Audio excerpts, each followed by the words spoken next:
Do you believe God knows the best work for you that needs to be accomplished? I believe there's a work for each and every one of us, and God knows what that work is and how we should enter this work.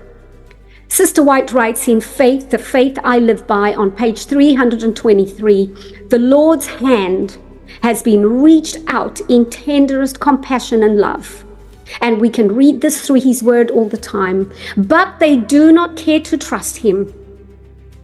We are seeing this today, that there is a lack of trust and faith in Jesus. They want to feel fully able to devise and plan for themselves. They want to take the wheel of the ship. They want to take the wheel of any vehicle and say, I'm in control. I'm going here and I am going there. But is it the Lord that is leading and sending you there, or is it you devising your own life? They want to feel fully able to devise and plan every step in their lives that they do. And the Lord marks out a way in which He would have them walk. But we find ourselves in all sorts of problems. We find ourselves in bad marriages. We find ourselves divorced. We find ourselves with children who are running amok because of the choices we've made that Christ did not plan for us to do. He has lent talents to everybody to be used for His glory. He gave us those talents to do certain work for the Master. But you know what Satan does? Satan says, I am going to countermand the order of Christ. I will find another line of work for active brain and busy hands, whereby they shall serve me. Now, I love giving my testimony through my presentations, because I think it's so important that people all know and realize we all come out of different places. So this takes me back to when I was a young girl. My mum, I was brought up on a farm in Africa, and my mum looked after the vernacular black people on the farms, which was beautiful. She helped everyone. She would run and say, quickly, she's giving birth. Come and help me get the cloths, bring the water, get me a bucket, do this and do that. And I would watch all of this and think, one day I want to do it.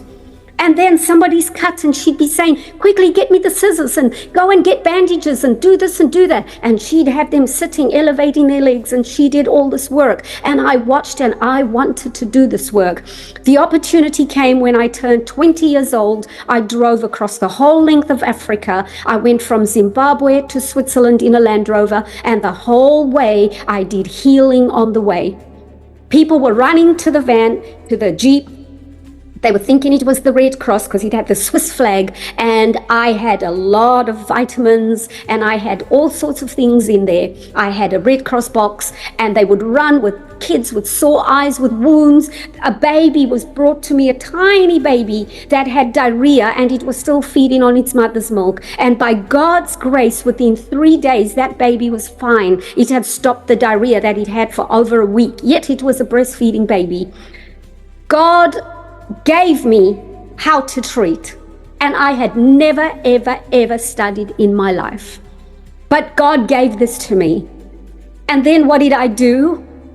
I got to Switzerland, I got married, and I decided to become a singer in the world.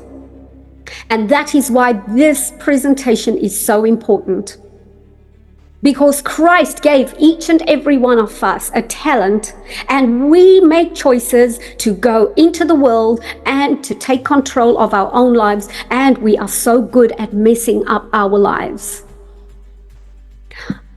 Are you where God would have you be? Are you doing whatever God would have you do, or are you wasting every second, minute, hour of your day, week, month, and year because you are doing the things you think you should be doing?